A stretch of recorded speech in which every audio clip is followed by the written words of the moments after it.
Morning Glory, America. I found you. It's Hugh Hewitt inside the Beltway in the ReliefFactor.com studio. It is convention week for the Republicans. Opening on a sad note in Kenosha, Wisconsin, there had been rioting all last night, and pretty destructive rioting at that, following the shooting of a domestic violence suspect who was refusing to follow police orders, getting into his car. Police opened fire. He died. He was black. Kenosha, which is not... it's a 89, 91% white city. It's a suburb. It exploded. It does not have, it's not a history of violent behavior. It exploded last night as the small police department was overwhelmed. We'll follow that story throughout the day. The big story of the day is that the convention is underway. They will gather at 9 a.m. in some place in Charlotte to nominate the president officially. And then the speeches begin tonight. I hope the networks give as much attention to the Republicans as they did the Democrats, but that's doubtful because the networks hate the president so much. Luckily, I did get a Washington Post column in yesterday afternoon to open it up. It's just obviously popular given the thousands of comments that have rolled in, so I thought I would share it with you to open convention week. The 2016 Republican convention was packed with skeptics, including me, I begin my column with. And by the way, all you have to do is go to WashingtonPost.com. It's upper right-hand corner. Nearly 100% of the vast throng of journalists in attendance doubted that candidate Trump could win, including me. Trump had his fervent supporters, but it was oh so easy to find delegates, not reporters, delegates, who thought that the party was hurtling towards a 1964-style catastrophe. Some longtime party loyalists simply refused to believe Trump's promises, especially his commitment to make appointments to the Supreme Court and the federal appeals courts in the mold of Justice Antonin Scalia. Would he truly fund the military? What did Trump know of deregulation or national security? Could Trump's aggressive, bare-knuckled style of counterpunching offend everyone before the ballots were cast? Polls didn't predict a blowout for Hillary, but smart guys with models had Hillary Clinton's chances of winning at 85% or even higher. Republicans had a terrific time in Cleveland. It's a great city for a convention, but it's close to my hometown, so I'm biased. But the conventional wisdom that Trump was doomed dominated the convention. So it's a shame that the Charlotte convention is off. What a contrast it would have been to the gathering in Cleveland, full of, if not converts, then astonished party regulars. By God, he delivered. They'd find 100 ways to say that. Almost all media elites still loathe Trump, even more intensely than 4 years ago.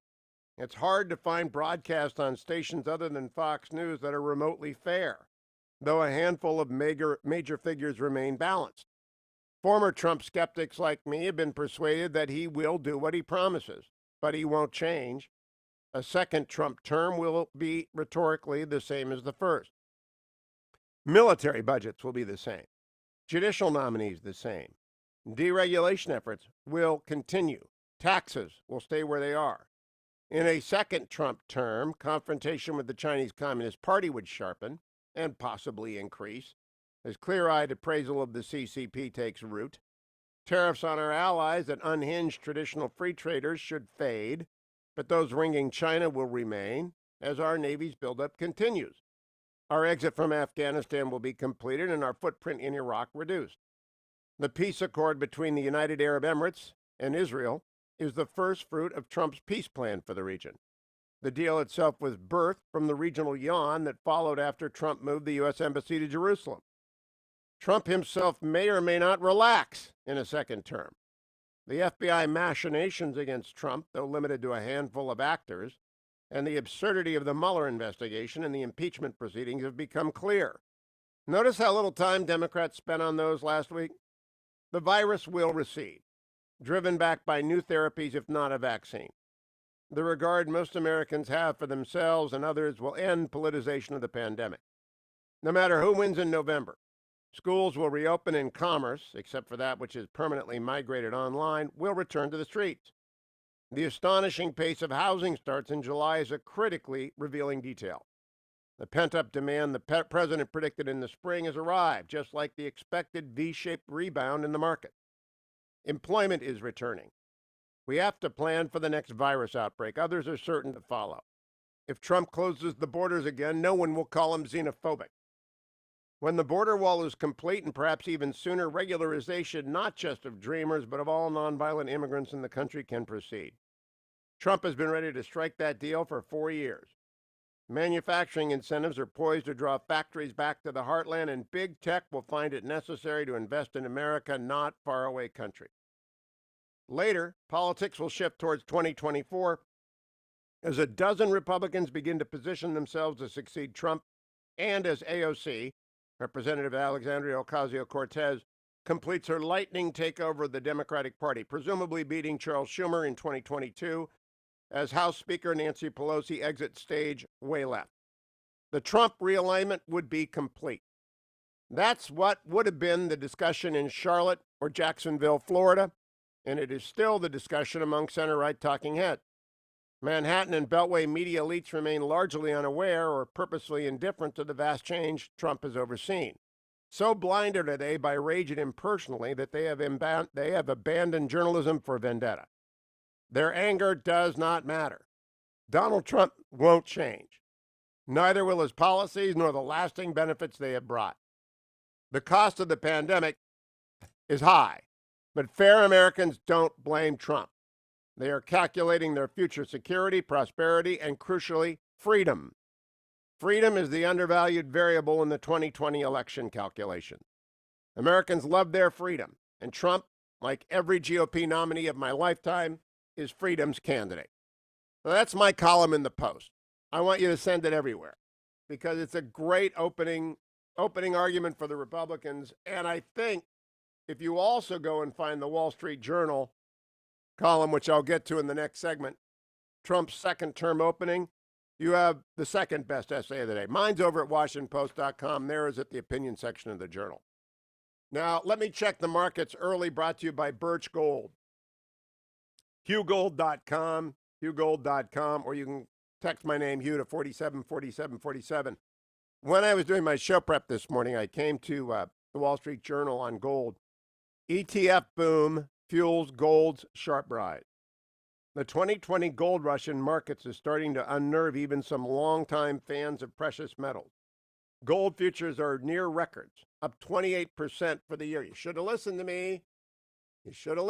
Gold this morning is trading at, let me see, 1,956. I bought some last week to add to the safety deposit box. A lot of people use their retirement accounts. That's what Birch Gold specializes in. They help you roll over 10 to 25% of your retirement into an actual physical metals vault. And they manage and maintain that for you. And it doesn't matter if it goes up or down. Gold never goes way down, and it can go way up in areas of hyperinflation. So it's good to be diversified. That's why I bought it last week when it touched 2,000. I said, time to buy some gold, so I did. And you can go to HughGold.com and do that as well, though they don't do, $300 orders. They're significant orders. They are going to be there for you, but you have to go to HughGold.com. ETF boom fuels gold's sharp rise? No. Uncertainty did. Monetary stimulus did. The vast amount of money that poured into recovery and rescue packages around the globe is fueling gold's rise. And it's not going to stop. So please get diversified. The 10-year Treasury is still below 0.65. And all across the world this morning, markets are singing. I think it's because Trump's numbers look good over the weekend. Japan is up. Hong Kong up 1.75%. England up 1.75%. Germany up 2.25%. Of course, it's in the morning. We have no idea how the night will be on the American market. But gold is where you got to put some of your money. Put it in a safety deposit box. Don't keep it at home. Go to HughGold.com or text my name, HUGH, to 474747. Then come right back here and I'll tell you not only my incredible wisdom over at thewashingtonpost.com, but the incredible wisdom of the Wall Street Journal as we kick off convention week for the Republicans here on the Hugh Hewitt.